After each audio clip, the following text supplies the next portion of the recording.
E Hebreus aqui, no capítulo 12, no verso de número 2, diz assim, olhando firmemente para Jesus, o autor e consumador da fé, o qual em troca da alegria que lhe estava proposta, suportou a cruz, não fazendo caso da vergonha, e está sentado à destra do trono de Deus. Amém? Viu que no Velho Testamento a gente lê o Salmo 121 e fala assim: eleva os meus olhos para os montes, de onde me virá o meu socorro? E aí o versículo 2 diz assim: o meu socorro vem do Senhor que fez o céu e a terra. Então no Velho Testamento as pessoas tinham que olhar para o alto, de onde vinha o socorro. No Velho Testamento as pessoas não tinham o Espírito Santo, elas não tinham Jesus, nem sequer elas tinham a palavra. Então quando acontecia alguma coisa na vida delas, o que elas faziam? Elevavam os olhos para os montes, ou seja, elas olhavam para o alto e começavam a orar, olhando para as montanhas, para o alto, porque Deus está acima de todas as coisas. Nós não devemos fazer isso.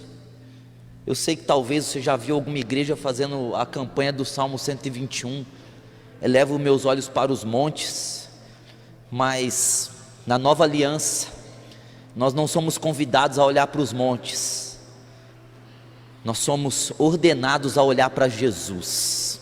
Amém? Teu olho não é para o alto, teu olho é para Cristo. Cristo não está no alto, Cristo está em você. Então você tem que olhar para Jesus. Quando, irmãos, nós olhamos para Jesus, o escritor de Hebreus no capítulo 11, ele vem fazendo uma análise dos homens que tiveram fé. E o capítulo 12, o versículo 2 é a conclusão de tudo isso, dizendo: vocês olhem para Jesus, porque Jesus é aquele que construiu a fé que esses homens tinham, e que terminou a fé que esses homens tinham. Olhem para Jesus, porque ao olhar para Jesus, vocês vão ter a fé de Abraão. Ao olhar para Jesus, vocês vão ter a fé de Abel, vocês vão ter a fé do tipo de Deus, vocês vão ter a fé de Moisés. Olhem para Jesus e vocês terão a fé do que os heróis da fé tiveram. Glória a Deus. Quando a gente olha para Jesus, então, a primeira coisa que acontece com a gente é criar fé em nós. Se cria fé, se cria certeza, se cria convicção. Agora, para a gente entender como nós somos tentados a olhar para outras coisas, nós somos tentados a olhar para outras coisas. Eu estou aqui com a minha Bíblia, e a palavra firmemente, na Strong, ela vem direto do grego para nós, diz assim, tirar os olhos de outras coisas e fixá-los em apenas um alvo.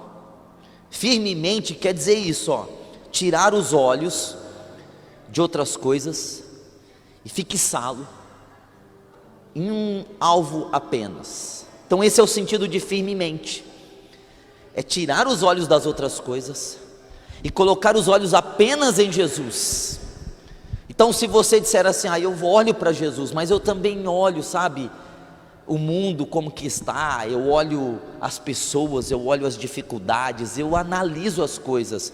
Não, a Bíblia está dizendo assim, que nós devemos olhar só para Jesus, tirar os nossos olhos das outras coisas, dos outros objetos, de pessoas, e olhar apenas para Jesus. É apenas para Jesus. Você pode dar um glória a Deus por isso? Ou seja, a Bíblia está nos dirigindo, irmão, muito simples. As pessoas ficam assim, qual é a vontade de Deus para a minha vida? É muito simples, é muito simples. Depois que eu entendi o Evangelho na sua profundidade, as coisas ficaram muito simples para mim. Eu não consigo ter mais perguntas, porque quando você olha para Jesus, você não tem sentido para ficar olhando para outras coisas. Mas esse é o problema dos cristãos, eles não têm olhado só para Jesus, De vez em quando eles olham para Jesus e vivem uma vida olhando para tudo ao redor. Não é que os cristãos deixaram de olhar para Jesus assim 100%, não, nós não vamos mais ver Jesus, seguir Jesus, os exemplos, as palavras, não é isso, os cristãos não fazem isso, eles simplesmente eles olham um pouco para Jesus e um outro pouco da vida deles para outras coisas.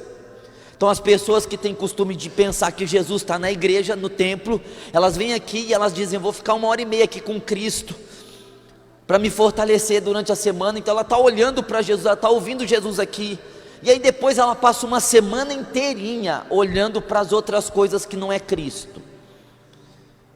Então não é que ela não olha para Jesus, ela fica 1h30 aqui olhando para Jesus, alguém manda um vídeo para ela olha para Jesus de novo ali, explicando alguma coisa, ou um áudio, ou ela abre a Bíblia alguma hora do dia dela, ela olha um pouco para Jesus, mas ela olha também para outras coisas, e a palavra está dizendo olhar firmemente para Jesus, tirar os olhos das outras coisas. Vocês conseguem entender o que eu quero dizer? Tirem os olhos das outras coisas que não é Jesus, ponto, é isso, olhar firmemente para Jesus. Bom, então para quem os cristãos olham, ou para quem nós muitas vezes temos olhado, e o que acontece se deixarmos de olhar para Jesus e olharmos para outras coisas? Eu estava fazendo um esboço e me veio essa pregação assim, num relance espiritual, e eu anotei o seguinte: quando a gente olha para o mundo, então a gente tem o mandamento de olhar para Jesus. Quando a Bíblia diz olhar, seguir, ouvir, porque quando você olha para alguma coisa, você ouve melhor, está perto, você só olha para quem está muito perto. Mas quando a gente começa a olhar para o mundo, e aí o mundo faz a gente virar as costas para Deus, o mundo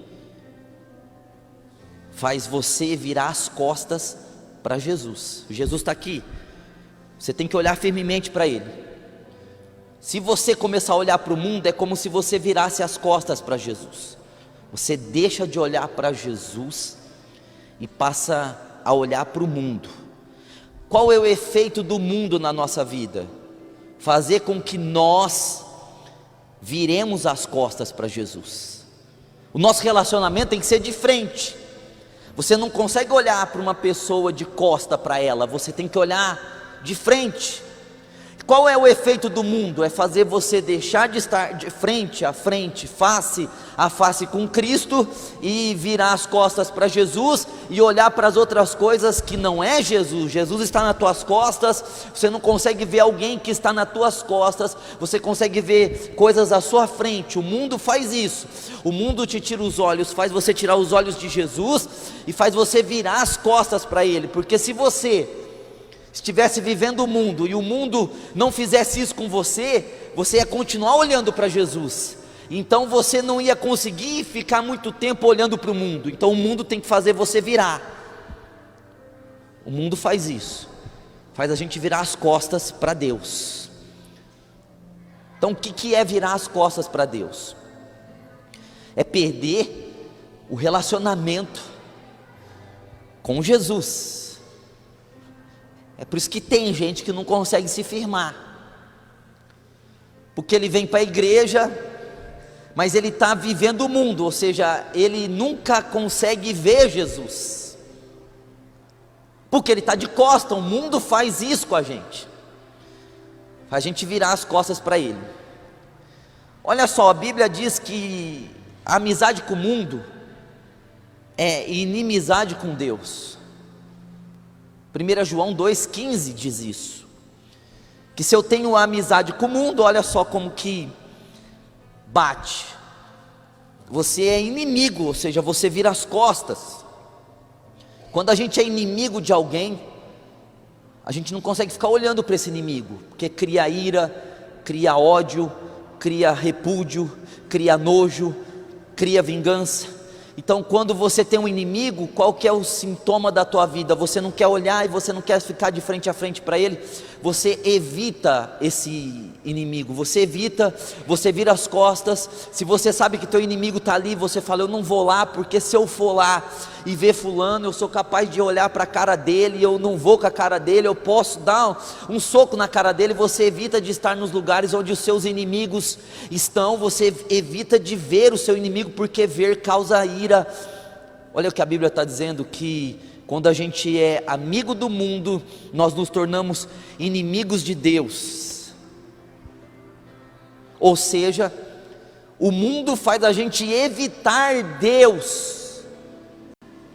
Você consegue entender que quando você está vivendo na carne e está vivendo o cosmos, que é o sistema social que rege a terra, esse é o cosmos, é o sistema social que está regendo as coisas.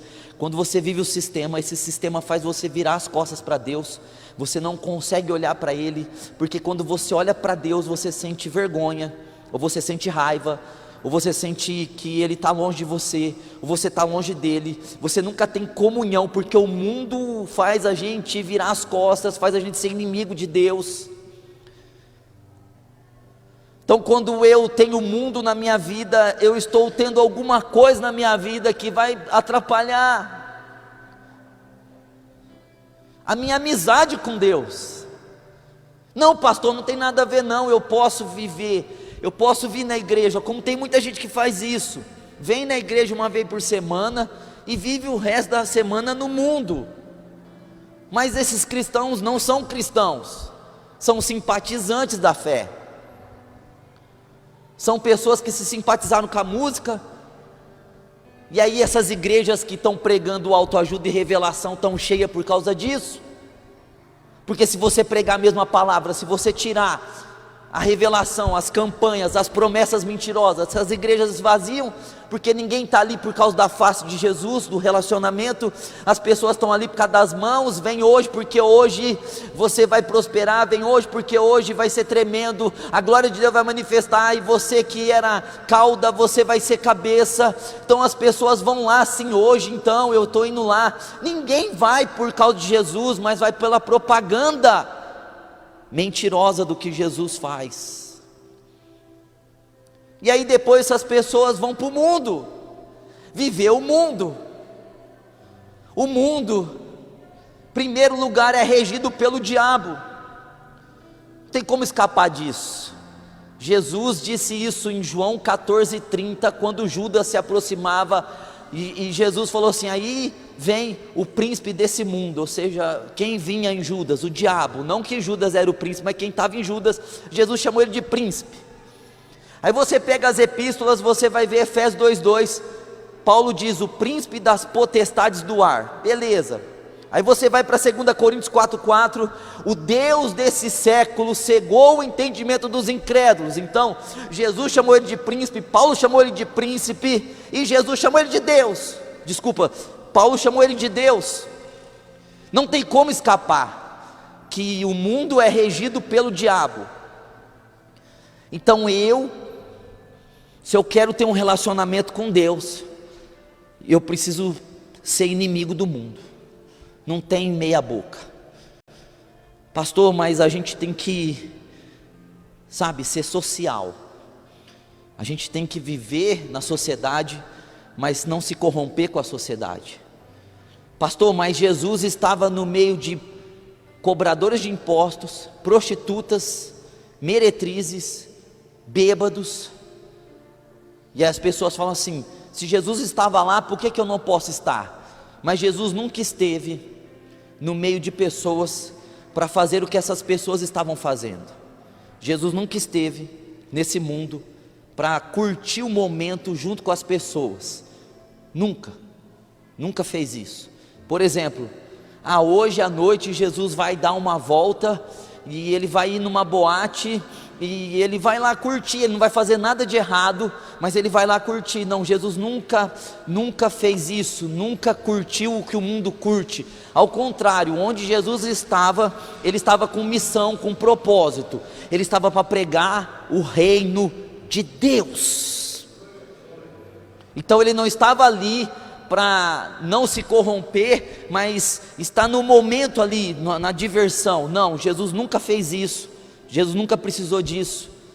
Jesus sempre estava nos lugares onde os pecadores estavam, para socorrê-los com o evangelho vivo, ponto.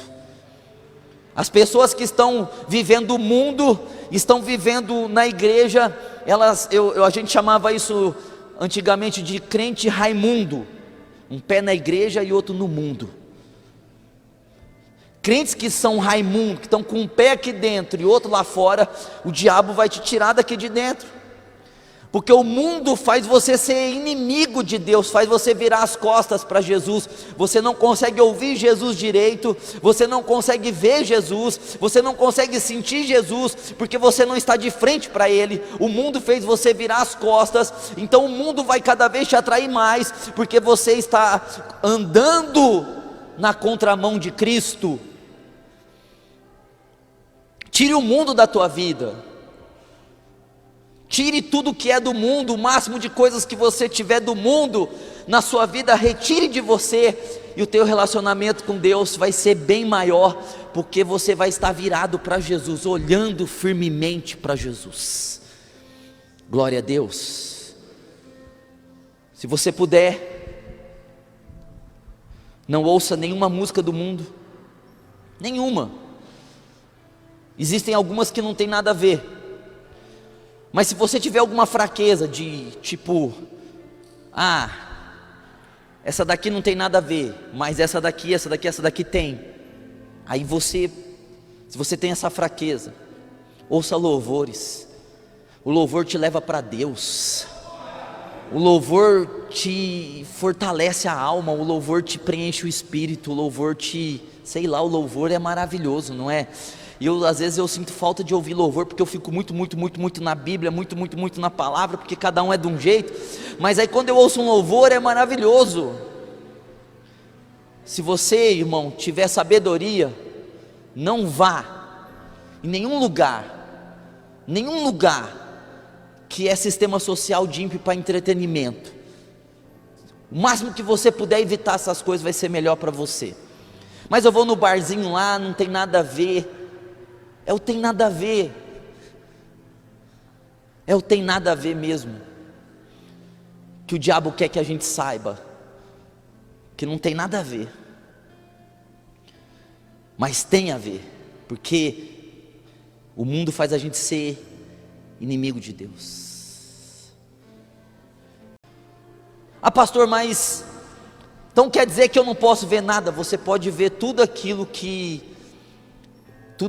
não vai fazer você ser inimigo de Deus, que não vai te esfriar, porque o esfriamento, irmão, não é ao vivo e a cores e o diabo transmitindo para você, dizendo assim, eu vou te esfriar, eu vou acabar com você. Não, o esfriamento é o diabo escondido, é o diabo amoitado, conduzindo devagarzinho, sem que você perceba, até que quando você olha, você já não é mais a mesma pessoa, e você não sabe onde você caiu.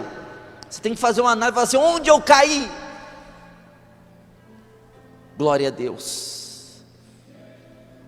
Onde eu caí? Você não sabe, porque o esfriamento é uma coisa satânica e da nossa alma. Não olhe para o mundo, porque o mundo vai fazer você virar as costas para Jesus.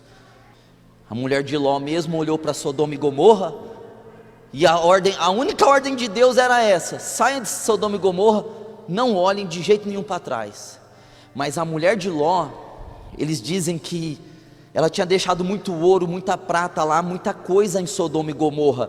E aí quando ela começou a sentir aquela chuva caindo de fogo na cidade, ela pensou nas coisas que ela tinha deixado para trás, a casa dela, tudo que estava ali em Sodoma e Gomorra, que era um antro de homossexualismo, era um antro de prostituição, de bebedice, de orgias, de tudo que não presta, de jogatina, tudo que não existe, que não presta, que tem hoje, tinha em Sodoma e Gomorra. E ela olhou para trás. Ao olhar para trás, quer dizer, ela parou de olhar para onde Deus falou, você continua andando reto, olhando para frente, porque Deus estava na frente. Ela olhou para trás, irmão, ela virou uma estátua de sal. E não adianta você ser o sal da terra, mas você está paralisado. E aí que está, Jesus falou: vós sois o sal da terra. Mas tem muito sal que não serve para nada, porque o sal no pacotinho lá, parado, sabe para que serve? Para nada. Tem que alguém pegar o sal e salgar o negócio. Agora, quando eu olho para o mundo, eu me torno uma estátua de sal. Tem um monte de gente parado na fé, parado no espírito, parado em todas as áreas. Parou, travou, segurou, não acontece nada de novo acontece, tudo igual, tudo a mesma coisa, porque está olhando para quem? Para Sodoma e Gomorra, para onde saiu. A gente vê a história do filho pródigo, que pediu a herança do pai e disse assim: eu estou indo embora. Passou uns dias, ele foi embora. Mas a Bíblia diz que o pai ficava na porta ali da fazenda, todo dia olhando pelo caminho, para ver se o filho voltava. Ou seja, quando o filho foi embora, o pai estava lá vendo ele indo pelas costas. Aquele menino virou as costas para o pai. E o que fez ele virar as costas para o pai? A mesma coisa que fez a mulher de Ló virar estátua. O mundo.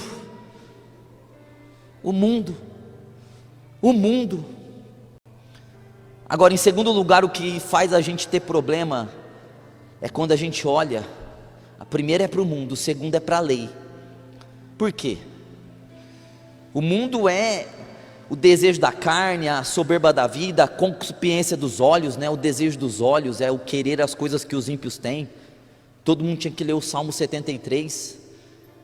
Todo mundo tinha que ler o Salmo 73 aqui. Presta atenção, quando você chegar na tua casa, você lê o Salmo 73, porque Asaf, que era um grande levita, começou a olhar para o mundo e tem inveja do ímpio, tem inveja do que o ímpio tinha, e ele teve que ter uma experiência com Deus para poder entender o que estava acontecendo ali no coração dele, aquela inveja da prosperidade dos ímpios. Então, o mundo é esse olhar, sentir e desejar. A lei faz Deus virar as costas para nós.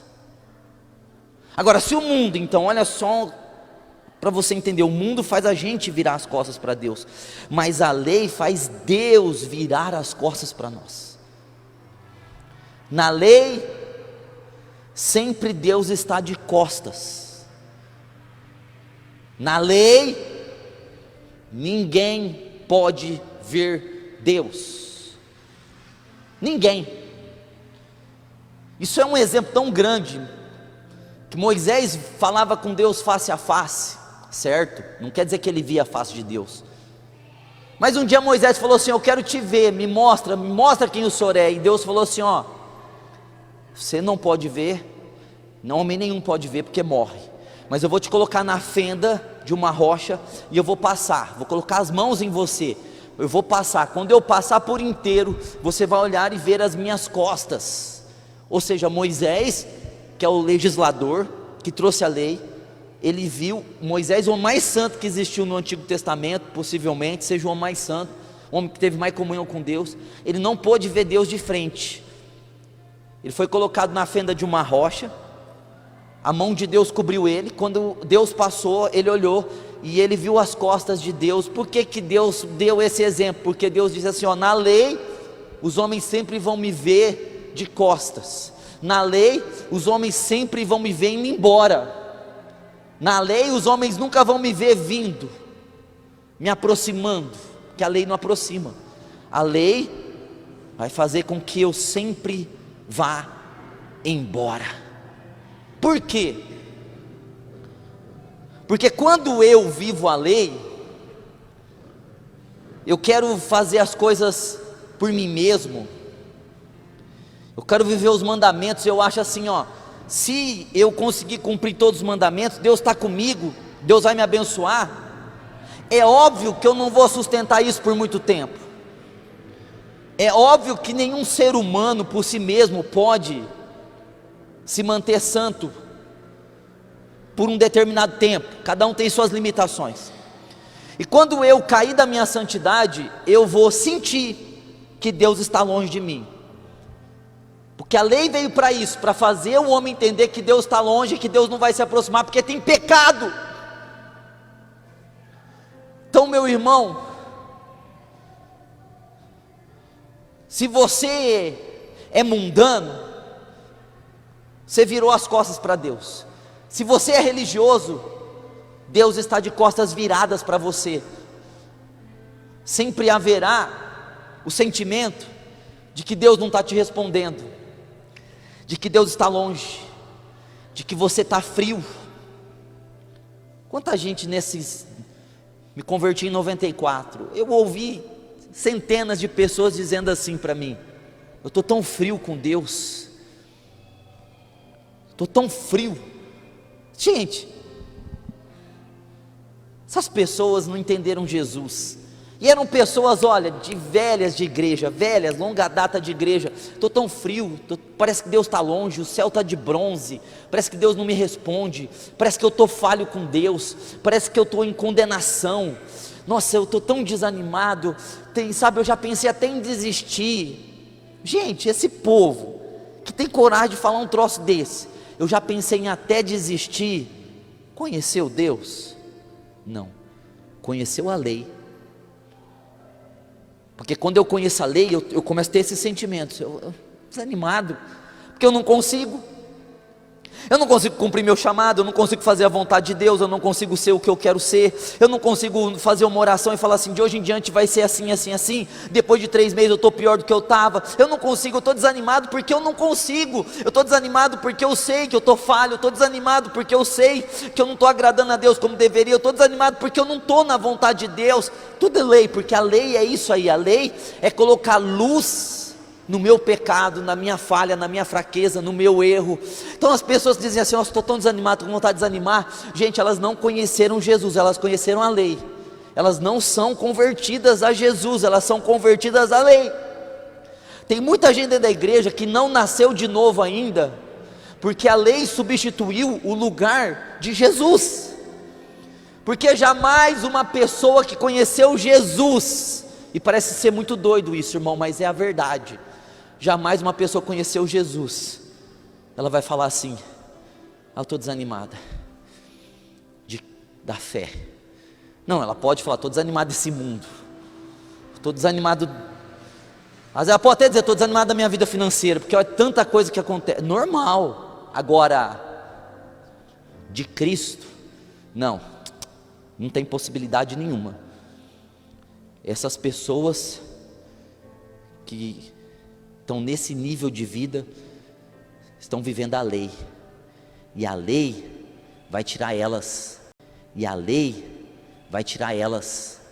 que elas não vão suportar. Deus está de costas. Por mais que elas pensem assim: eu quero ver Deus, por mais que elas cantem: quero ver tua face, elas não vão conseguir ver a face de Deus, porque Moisés vivia a lei, não conseguiu ver a face de Deus. O máximo que ele viu foi Deus indo embora.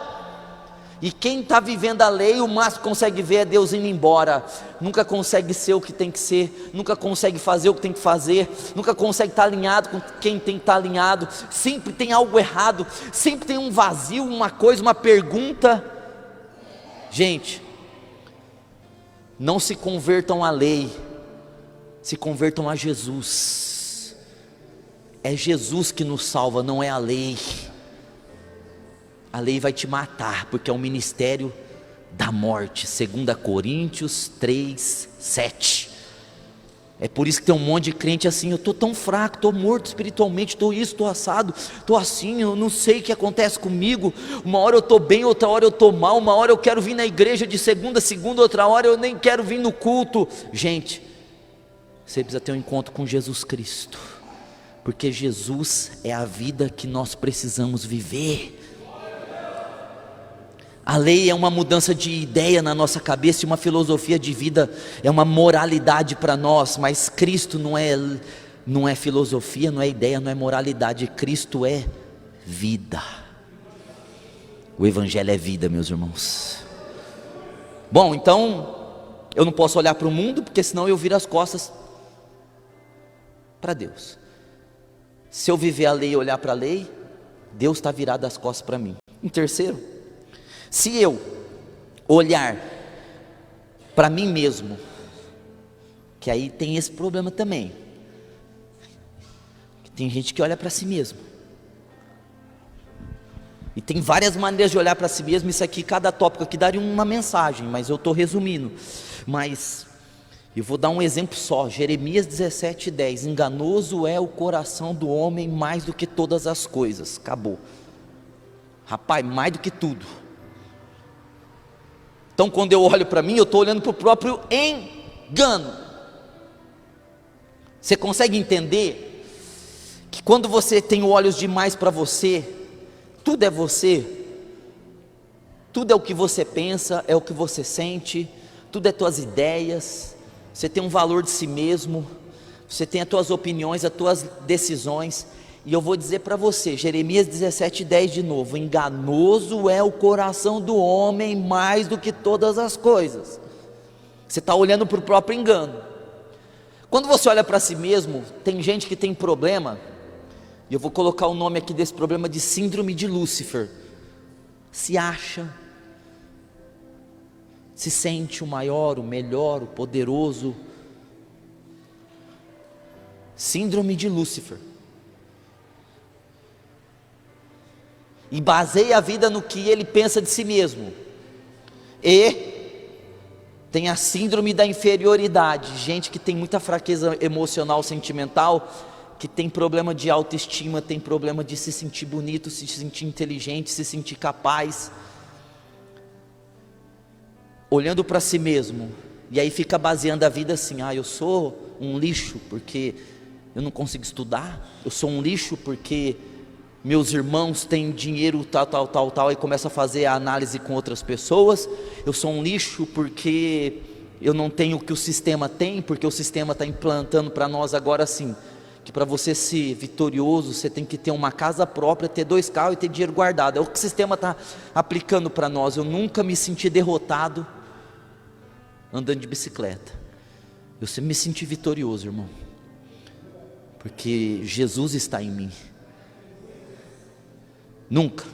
Nunca me senti inferior, porque eu era magrinho, pesava 53 quilos, eu me achava lindo,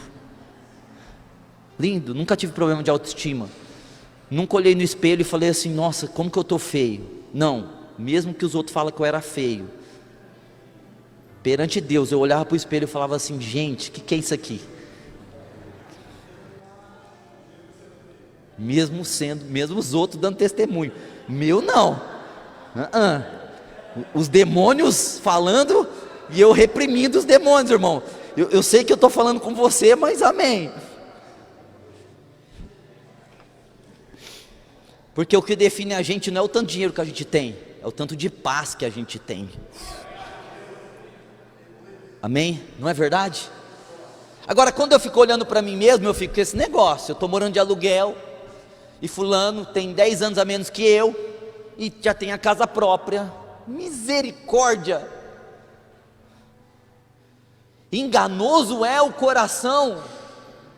Quando vem alguma coisa em mim, irmão, eu já fico assim: deixa eu ver se isso aqui está certo, porque eu sei que eu sou uma fonte de enganos, que eu penso coisas que não é, eu sinto coisas que não é, eu imagino coisas que não é, porque todo ser humano é assim. Por isso, você, como disse Salomão em Provérbios capítulo 4, não se estribe, ou seja, não se apoie no seu próprio entendimento, ou seja, não olhe para você mesmo e tire conclusões da tua própria vida pelo seu próprio julgamento, porque aí você vai viver engano, atrás de engano. E aí a gente entra nesses irmãos mais loucos que o Batman. Deus falou comigo, eu tenho que sair dessa igreja, eu tenho que ir para outra. Deus falou comigo, esse emprego aqui não é para mim. Deus falou comigo, blá blá blá. Enganoso é o coração do homem. Deus não está falando é nada, irmão, porque Deus já tem a palavra. E esses crentes que falam que Deus falou, nem a Bíblia eles abrem. E quando eles abrem na bibliomancia. Fala comigo. Dedologia. pá, caiu o dedo aqui, ó. Provérbios é a resposta. Que é a resposta? O que, só? Mentiras. A pessoa gosta da mentira. Enganoso é o coração do homem. Não olhe para si mesmo. Se você viver o mundo, você vai virar as costas para Deus. Se você viver a lei, Deus vai virar as costas para você. Se você olhar para si mesmo e viver a sua própria vida, você vai viver uma vida cheia de enganos. Em quarto, olhar para as circunstâncias. Que aí, se você olha para o mundo, se você olha para a lei, se você olha para si mesmo, consequentemente você vai olhar para as circunstâncias. Você vai ficar olhando para as coisas que estão ao teu redor. E aí eu tenho um exemplo de Pedro que estava no barco, a gente conhece, é maravilhoso, que ele estava lá e Jesus aparece no meio da madrugada, andando por sobre as águas e diz: não temam, sou eu. E Pedro diz assim: se é o Senhor, manda eu ir ter contigo. E Jesus fala assim: então vem, rapaz. E Pedro tem a coragem de descer ali do barco, com uma tempestade acontecendo, vento, coisa doida, maluca, num escuro total. Já imaginou o medo que não deve ter sido isso, naquela escuridão, um vento terrível, e Jesus diz: vem, e ele tem coragem de colocar o pé fora do barco e começa a andar por sobre as águas, no maior dos milagres que pode existir. E aí a Bíblia diz que, Mateus 14:30, que ele olhou para os lados e começou a ver os ventos e a altura das ondas, e começou a afundar e pediu socorro para Jesus.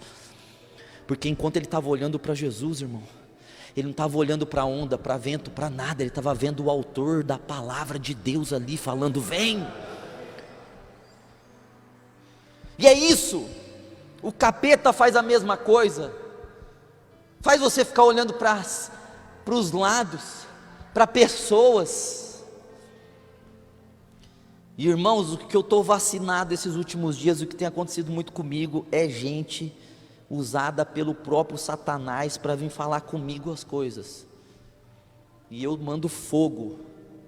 É fogo, irmão, é fogo. Antes eu deixava passar, hoje se eu percebo que tem coisa maligna nas pessoas para vir falar comigo, é fogo. Porque se o diabo teve coragem de usar alguém, e alguém teve coragem de deixar ser usado por diabo para falar comigo, eu não posso deixar quieto, eu não posso deixar quieto.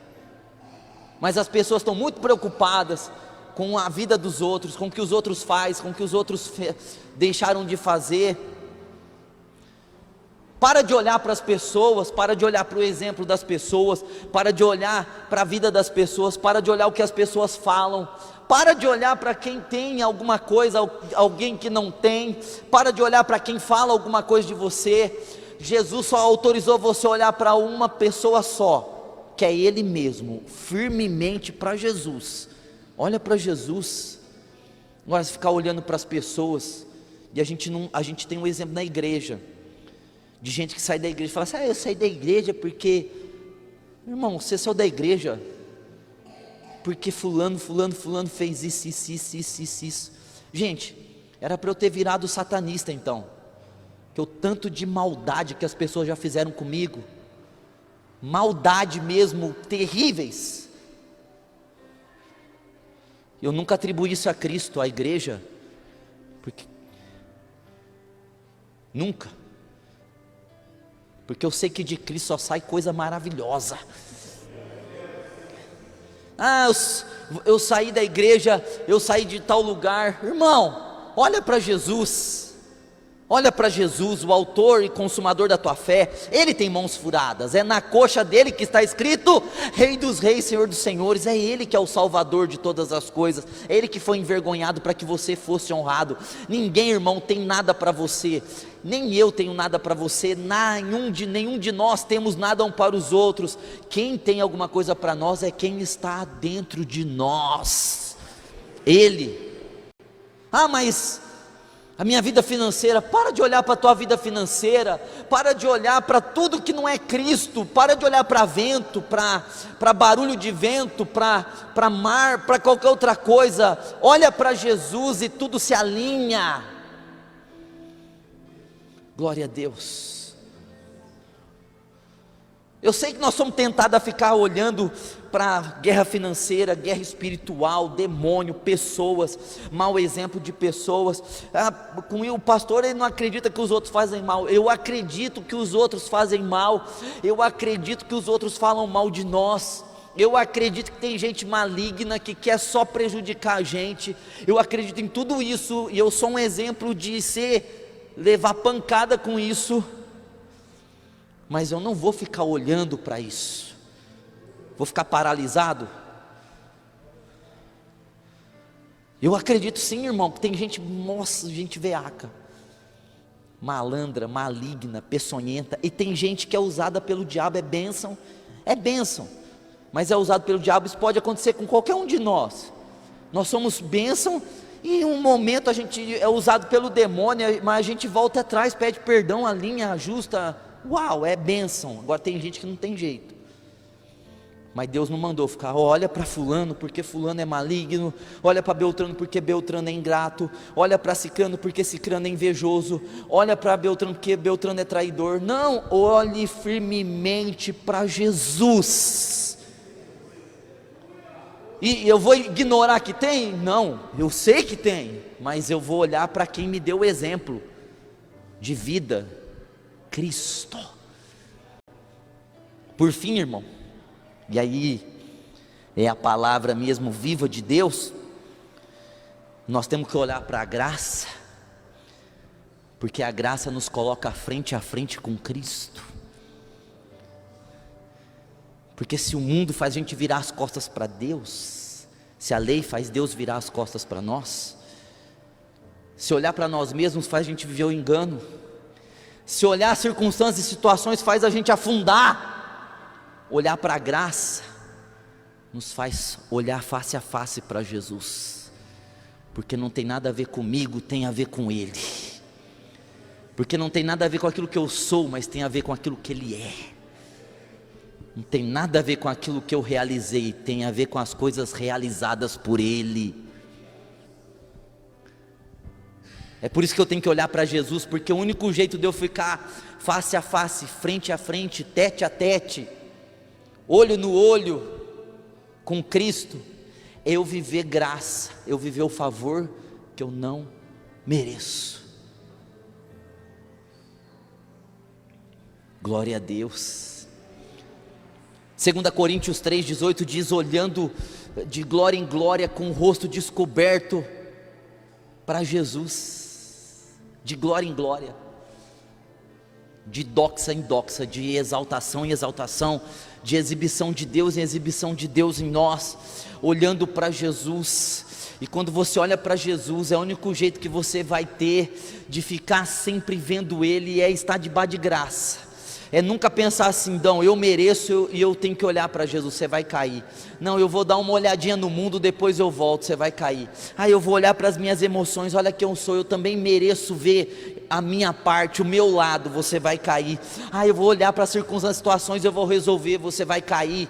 Mas se você olhar para Jesus, oh glória a Deus, se você olha para Ele e você vive graça, não sou eu, é Ele, não é lei, é o sangue dEle que me salva. Eu não olho para mim, eu prefiro olhar para Ele. Eu não vou olhar as situações, eu vou olhar para quem está na minha frente. Eu vou continuar com meus olhos nele, eu vou continuar com meus olhos nele. Aí o demônio joga uma pedra, eu vou continuar olhando para Jesus. Aí uma pessoa fala alguma coisa, eu não vou olhar para aquilo que a pessoa está dizendo, eu vou olhar para Jesus. Esse é o sentido de olhar firmemente para Jesus, é deixar de olhar para todo o resto. Não é olhar para Jesus e para mais alguma coisa do mundo, mais alguma coisa da lei, mais alguma coisa de si mesmo, mais alguma coisa da situação, que é contaminado. O Evangelho é só Jesus, irmãos. A graça é só Cristo, a palavra é Jesus, a igreja é o corpo de Jesus. Você é um membro de Jesus. A nossa oração é em nome de Jesus. Os anjos obedecem a Jesus. O louvor que a gente canta é para Ele, por Ele, para Ele são todas as coisas. É só olhar para Ele, irmão, não tem como dar errado. Você vai ser bênção espiritualmente, você vai ser bênção ministerialmente, você vai ser bênção financeiramente, você vai ser bênção familiarmente, você vai ser bênção em tudo. Ah, pastor, mas me roubaram, me levaram, me tiraram, fizeram isso comigo, fizeram aquilo com... Aí, irmão, tudo que fizeram com você, tudo que fizeram comigo, tudo que fizeram com algum de nós aqui, não se compara com a glória que Deus vai realizar em nós. Vou ficar olhando para aquilo que me tiraram, sendo que o que me deu tem muito mais para me dar ainda. Deus tem coisas para nós mirabolantes, extraordinárias, surreais, grandiosas.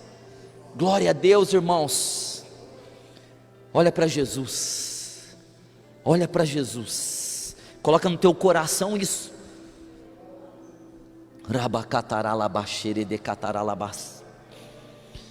Face a face. Ou a gente pode estar face a face. Moisés quis e não deu, mas você está face a face, comunhão entre. Você pode estar entrelaçado aqui a ponto de você chegar diante do trono da graça e receber misericórdia e graça agora. Misericórdia é aquilo que ia acontecer com você, mas Deus não deixa acontecer. E graça é aquilo que você não merecia que acontecesse, mas vai acontecer. Glória a Deus. Misericórdia então eu fiz um monte de coisa errada e o diabo vai vir, o mundo vai vir, eu vou me ferrar, vou me danar, vou ter problemas muito sérios e eu vou diante do trono da graça, eu volto a Deus e aí Deus fala assim, não, eu vou usar de misericórdia, não vai acontecer com ele o que tinha que acontecer. Aí você vai para outro nível, Senhor, eu não mereço. Aí Deus diz, não, mas eu vou te dar graça. Tudo aquilo que você não era para você ter, para você receber, você não merece, é ruim, mas você está na graça, vou te dar aquilo que não era para acontecer com você. O que era para acontecer eu vou impedir, o que não era para acontecer eu vou te dar. Glória a Deus. Vamos receber isso hoje aqui? Vamos receber isso hoje financeiro, espiritual principalmente, porque o que rege a nossa vida é o espiritual. Financeiramente, no nosso corpo com saúde, na nossa alegria, paz, justiça, plenitude em nós, para a gente cumprir o nosso chamado, irmão. Glória a Deus. Eu estou aqui por um chamado. Eu estou aqui por um chamado. O dia que o meu chamado acabar,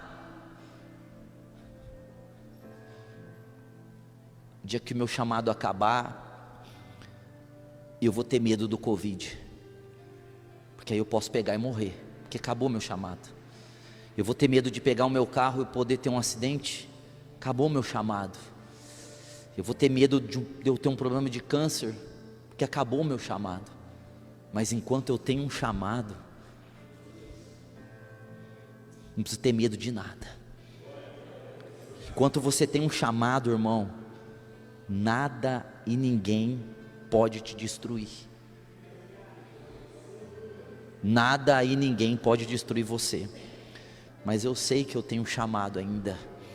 Você sabe que você tem um chamado ainda? Se você tem um chamado, irmão, olha para Jesus que te chamou. Oh, glória a Deus, olha para Ele.